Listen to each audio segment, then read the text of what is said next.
Wara kull konflitt hemm familji, tfal u komunitajiet li l-ħajja ta' kuljum tagħhom qed tinbidel minħabba l-biża', it-telfin u l-inċertezza. Ma nistgħux ninsew it-tbatijiet kbar li dawn il-konflitti qed iħallu fuq in-nies, sempliċiment għax kellhom id-destin li jitwieldu f'nofs il-ġlied. Dan iddikjaraħ id-Deputat Prim Ministru u Ministru għall-Affarijiet Barranin u Turiżmu Ian Burch li tlieta indirizza l-Assembleja Parlamentari tal-Kunsill tal-Ewropa, il-PACE, fi Strasburgu bħala President tal-Kumitat tal-Ministri tal-Kunsill tal-Ewropa. U ħeġġeġ lill-Ewropa biex tirreżisti t-tentazzjoni li taċċetta tbatijiet tal-konflitti bħala xi ħaġa inevitabbli. L-importanza li ma ninsewx is-sofferenzi tan-nies, l-importanza li ssir ġustizzja li jkun hemm kontabilità għal kull azzjoni li wieħed jagħmel matul anke il-ħidma politika tiegħu.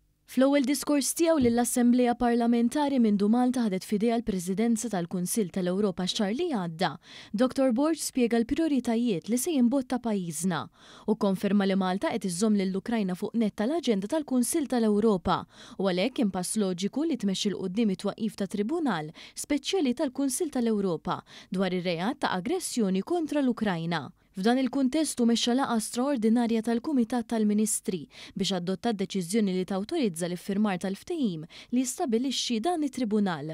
Meta kien qed jitkellem dwar is-sitwazzjoni gravi fil-Lvant Nofsani, id-Deputat Prim Ministru nnota li filwaqt li l-Kunsill tal-Ewropa ikkundanna b'mod ċar l-attakki mwettqa mill-Ħamas f'Ottubru tal-2023 u wkoll allarmanti tbatijiet li nħolqu f'Gaza u għadhom għaddejjin sal-lum. Dwar l-inizjattivi ewlenin tat-terminu ta' 6 xhur fil-Presidenza Maltija, Dr. Burch semma l-attivitajiet u l-laqgħat għoljin skedati għażmien li ġej fosthom l-ewwel konferenza ministerjali dwar il-Konvenzjoni favur il-ħarsin tat-tfal mill-abbuż u l-isfruttament sesswali.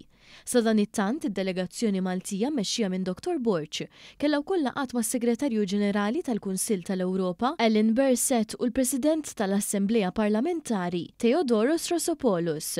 Il-Prim Ministru Roberta Bela se jkun qed jindirizza l-Assembleja Parlamentari f'sessjoni oħra l-erba'.